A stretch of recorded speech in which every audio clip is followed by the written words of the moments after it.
Once upon a time, there lived in the village of Montigny-sur-Roc a little cowboy, without either father or mother. His real name was Michael, but he was always called the Stargazer, because when he drove his cows over the commons to seek for pasture, he went along with his head in the air, gaping at nothing. As he had a white skin, blue eyes, and hair that curled all over his head, the village girls used to cry after him, "Well, Stargazer, what are you doing?"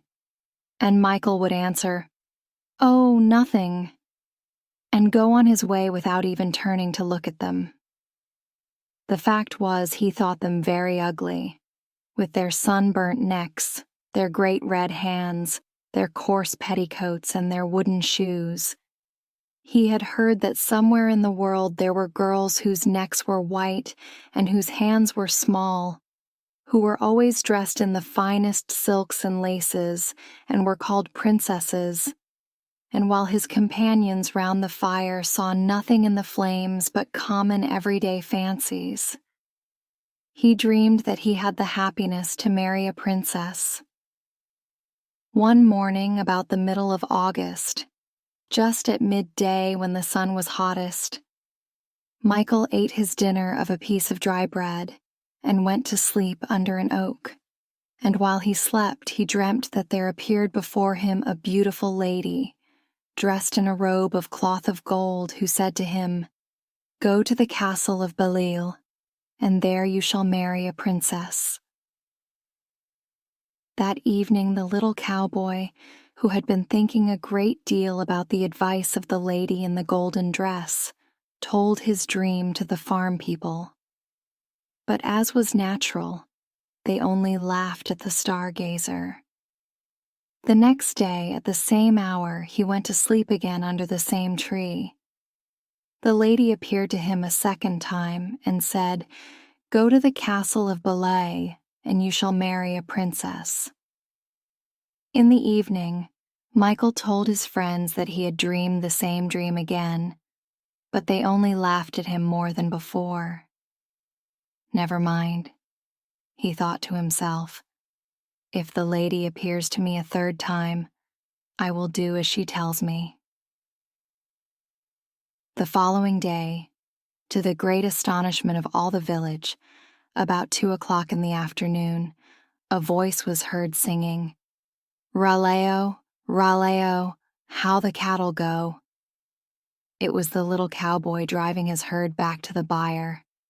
The farmer began to scold him furiously, but he answered quietly, "I am going away," made his clothes into a bundle, said goodbye to all his friends, and boldly set out to seek his fortunes. There was great excitement through all the village, and on the top of the hill the people stood holding their sides with laughing as they watched the Stargazer trudging bravely along the valley with his bundle at the end of his stick. It was enough to make anyone laugh, certainly. It was well known for full 20 miles round that there lived in the castle of Belle 12 princesses of wonderful beauty, and as proud as they were beautiful, and who were besides so very sensitive and of such truly royal blood that they would have felt at once the presence of a pea in their beds, even if the mattresses had been laid over it.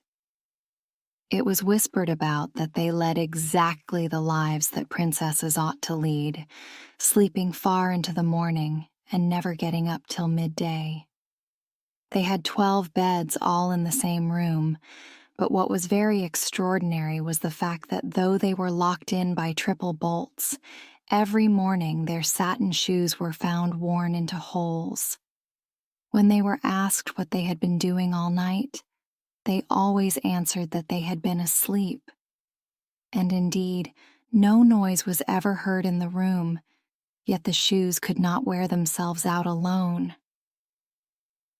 At last, the Duke of Belleuil ordered the trumpet to be sounded, and a proclamation to be made that whoever could discover how his daughters wore out their shoes should choose one of them for his wife.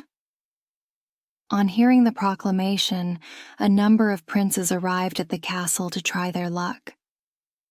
They watched all night behind the open door of the princesses, but when the morning came, they had all disappeared, and no one could tell what had become of them.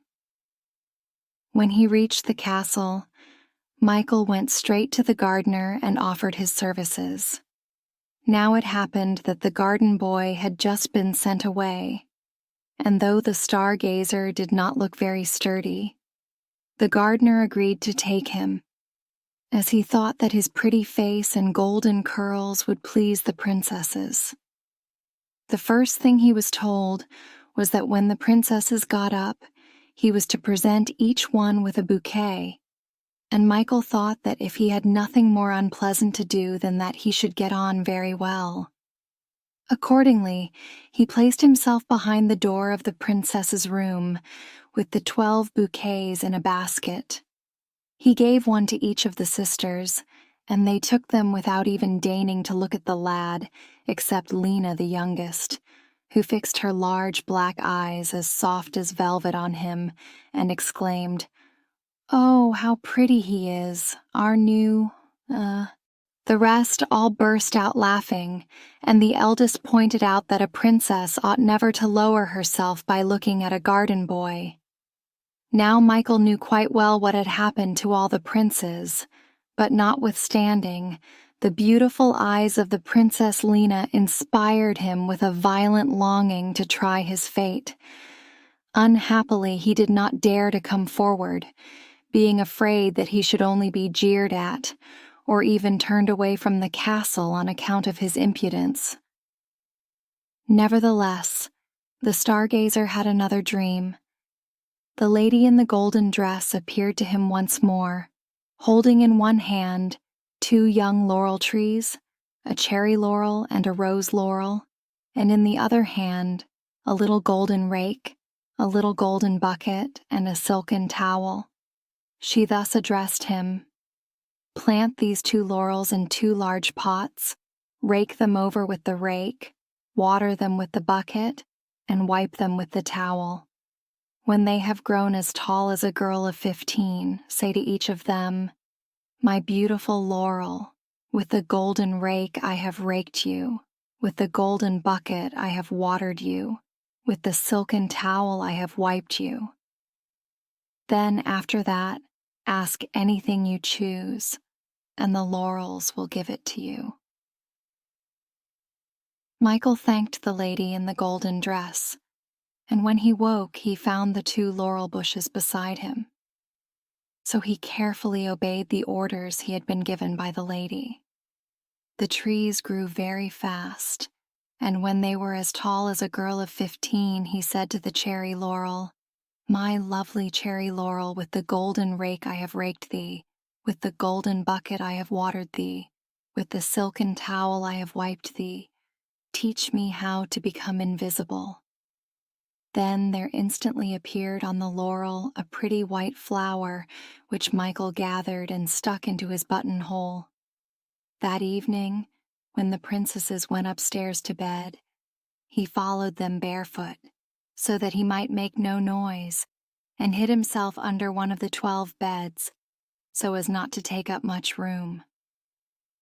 The princesses began at once to open their wardrobes and boxes. They took out of them the most magnificent dresses which they put on before their mirrors, and when they had finished, turned themselves all round to admire their appearances. Michael could see nothing from his hiding place, but he could hear everything, and he listened to the princesses laughing and jumping with pleasure. At last the eldest said, "Be quick, my sisters. Our partners will be impatient." At the end of an hour, when the Stargazer heard no more noise, he peeped out and saw the 12 sisters in splendid garments, with their satin shoes on their feet, and in their hands the bouquets he had brought them. "Are you ready?" asked the eldest. "Yes," replied the other 11 in chorus, and they took their places one by one behind her. Then the eldest princess clapped her hands 3 times and a trap door opened. All the princesses disappeared down a secret staircase, and Michael hastily followed them. As he was following on the steps of the Princess Lena, he carelessly trod on her dress. "There is somebody behind me," cried the princess. "They are holding my dress." "You foolish thing," said her eldest sister. "You are always afraid of something. It is only a nail which caught you." They went down, down, down, till at last they came to a passage with a door at one end, which was only fastened with a latch. The eldest princess opened it, and they found themselves immediately in a lovely little wood, where the leaves were spangled with drops of silver which shone in the brilliant light of the moon. They next crossed another wood where the leaves were sprinkled with gold, and after that another still, where the leaves glittered with diamonds. At last the Stargazer perceived a large lake, and on the shores of the lake 12 little boats with awnings, in which were seated 12 princes, who, grasping their oars, awaited the princesses. Each princess entered one of the boats, and Michael slipped into that which held the youngest.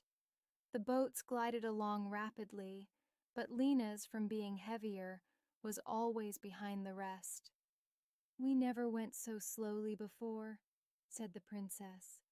"What can be the reason?" "I don't know," answered the prince. "I assure you I am rowing as hard as I can." On the other side of the lake, the garden boy saw a beautiful castle splendidly illuminated, whence came the lively music of fiddles, kettle-drums, and trumpets. In a moment they touched land, and the company jumped out of the boats, and the princes, after having securely fastened their barks, gave their arms to the princesses and conducted them to the castle. Michael followed and entered the ballroom in their train. Everywhere were mirrors, lights, flowers, and damask hangings. The Stargazer was quite bewildered at the magnificence of the sight. He placed himself out of the way in a corner, admiring the grace and beauty of the princesses. Their loveliness was of every kind. Some were fair and some were dark. Some had chestnut hair, or curls darker still, and some had golden locks. Never were so many beautiful princesses seen together at one time, but the one whom the cowboy thought the most beautiful and the most fascinating was the little princess with the velvet eyes. With what eagerness she danced! Leaning on her partner's shoulder, she swept by like a whirlwind. Her cheeks flushed, her eyes sparkled, and it was plain that she loved dancing better than anything else. The poor boy envied those handsome young men with whom she danced so gracefully, but he did not know how little reason he had to be jealous of them. The young men were really the princes who, to the number of 50 at least, had tried to steal the princess's secret. The princesses had made them drink something of a philter, which froze the heart and left nothing but the love of dancing. They danced on till the shoes of the princesses were worn into holes, when the cock crowed the third time the fiddles stopped, and a delicious supper was served by Negro boys, consisting of sugared orange flowers, crystallized rose leaves, powdered violets, cracknels, wafers, and other dishes, which are, as everyone knows, the favorite food of princesses. After supper, the dancers all went back to their boats, and this time the Stargazer entered that of the eldest princess. They crossed again the wood with the diamond-spangled leaves, the wood with gold-sprinkled leaves, and the wood whose leaves glittered with drops of silver. and as a proof of what he had seen, the boy broke a small branch from a tree in the last wood. Lena turned as she heard the noise made by the breaking of the branch. "What was that noise?" she said. "It was nothing," replied her eldest sister. "It was only the screech of the barn owl that roosts in one of the turrets of the castle." While she was speaking, Michael managed to slip in front, and running up the staircase, he reached the princess's room first. He flung open the window, and sliding down the vine which climbed up the wall, found himself in the garden just as the sun was beginning to rise, and it was time for him to set to his work. That day, when he made up the bouquets, Michael hid the branch with the silver drops in the nosegay, intended for the youngest princess. When Lena discovered it, she was much surprised. However, she said nothing to her sisters, but as she met the boy by accident while she was walking under the shade of the elms, she suddenly stopped as if to speak to him. Then, altering her mind, went on her way. The same evening, the 12 sisters went again to the ball, and the Stargazer again followed them and crossed the lake in Lena's boat. This time it was the prince who complained that the boat seemed very heavy. "It is the heat," replied the princess. "I too have been feeling very warm." During the ball, she looked everywhere for the gardener's boy, but she never saw him. As they came back, Michael gathered a branch from the wood with the gold-spangled leaves, and now it was the eldest princess who heard the noise that it made in breaking. "It is nothing," said Lena, "only the cry of the owl which roosts in the turrets of the castle." As soon as she got up, she found the branch and her bouquet. When the sisters went down, she stayed a little behind and said to the cowboy, "Where does this branch come from?" "Your Royal Highness knows well enough," answered Michael. "So you have followed us?" "Yes, Princess. How did you manage it? We never saw you." "I hid myself," replied the Stargazer quietly. The princess was silent a moment and then said, "You know our secret.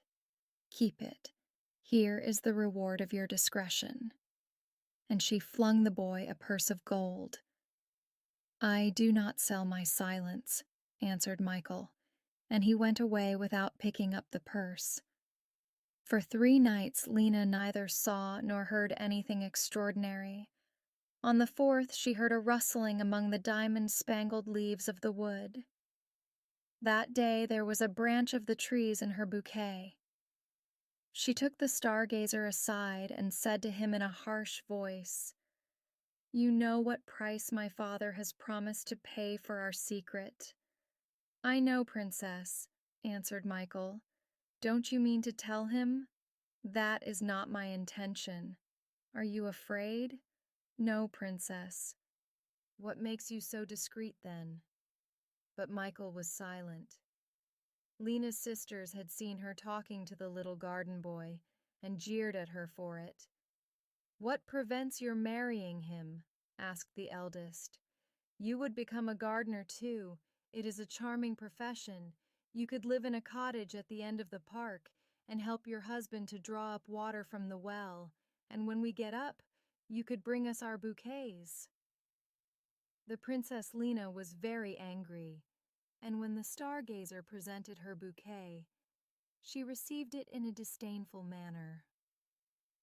Michael behaved most respectfully. He never raised his eyes to her, but nearly all day she felt him at her side without ever seeing him. One day she made up her mind to tell everything to her eldest sister. "What?" said she. "This rogue knows our secret, and you never told me. I must lose no time in getting rid of him." "But how?" "Why, by having him taken to the tower with the dungeons, of course." for this was the way that in old times beautiful princesses got rid of people who knew too much. But the astonishing part of it was that the youngest sister did not seem at all to relish this method of stopping the mouth of the gardener's boy, who, after all, had said nothing to their father. It was agreed that the question should be submitted to the other 10 sisters. All were on the side of the eldest. Then the youngest sister declared that if they laid a finger on the little garden boy, she would herself go and tell their father the secret of the holes in their shoes. At last it was decided that Michael should be put to the test, that they would take him to the ball, and at the end of supper would give him the philtre which was to enchant him like the rest. They sent for the Stargazer and asked him how he had contrived to learn their secret, but still he remained silent. Then, in commanding tones, the eldest sister gave him the order they had agreed upon. He only answered, "I will obey." He had really been present, invisible, at the Council of Princesses, and had heard all, but he had made up his mind to drink of the philtre and sacrifice himself to the happiness of her he loved. Not wishing, however, to cut a poor figure at the ball by the side of the other dancers, he went at once to the laurels and said, "My lovely rose laurel, with the golden rake I have raked thee, with the golden bucket I have watered thee, with a silken towel I have dried thee. Dress me like a prince." A beautiful pink flower appeared. Michael gathered it and found himself in a moment clothed in velvet, which was as black as the eyes of the little princess, with a cap to match, a diamond aigrette, and a blossom of the rose laurel in his buttonhole. Thus dressed, he presented himself that evening before the Duke of Belleuil and obtained leave to try and discover his daughter's secret. He looked so distinguished that hardly anyone would have known who he was. The 12 princesses went upstairs to bed. Michael followed them and waited behind the open door till they gave the signal for departure. This time he did not cross in Lena's boat. He gave his arm to the eldest sister, danced with each in turn, and was so graceful that everyone was delighted with him. At last the time came for him to dance with the little princess. She found him the best partner in the world, but he did not dare to speak a single word to her. When he was taking her back to her place, she said to him in a mocking voice, "Here you are at the summit of your wishes. You are being treated like a prince." "Don't be afraid," replied the Stargazer gently. "You shall never be a gardener's wife." The little princess stared at him with a frightened face, and he left her without waiting for an answer. When the satin slippers were worn through, the fiddles stopped, and the Negro boys set the table. Michael was placed next to the eldest sister and opposite to the youngest. They gave him the most exquisite dishes to eat and the most delicate wines to drink, and in order to turn his head more completely, compliments and flattery were heaped on him from every side. But he took care not to be intoxicated, either by the wine or the compliments. At last the eldest sister made a sign, and one of the black pages brought in a large golden cup. "The enchanted castle has no more secrets for you," she said to the Stargazer. "Let us drink to your triumph." He cast a lingering glance at the little princess, and without hesitation lifted the cup. "Don't drink," suddenly cried out the little princess. "I would rather marry a gardener." And she burst into tears. Michael flung the contents of the cup behind him, sprang over the table, and fell at Lena's feet. The rest of the princes fell likewise at the knees of the princesses, each of whom chose a husband and raised him to her side. The charm was broken. The 12 couples embarked in the boats, which crossed back many times in order to carry over the other princes. Then they all went through the 3 woods, and when they had passed the door of the underground passage, a great noise was heard, as if the enchanted castle was crumbling to the earth. They went straight to the room of the Duke of Beloeil, who had just awoke. Michael held in his hand the golden cup, and he revealed the secret of the holes in the shoes. "Choose, then," said the Duke, "whichever you prefer." "My choice is already made," replied the garden boy, and he offered his hand to the youngest princess, who blushed and lowered her eyes. The Princess Lena did not become a gardener's wife. It was the Stargazer who became a prince, but before the marriage ceremony, the princess insisted that her lover should tell her how he came to discover the secret. So he showed her the 2 laurels which had helped him, and she, like a prudent girl, thinking they gave him too much advantage over his wife, cut them off at the root and threw them in the fire. And this is why the country girls go about singing, "Nous n'irons plus au bois, les lauriers sont coupés," and dancing in summer by the light of the moon.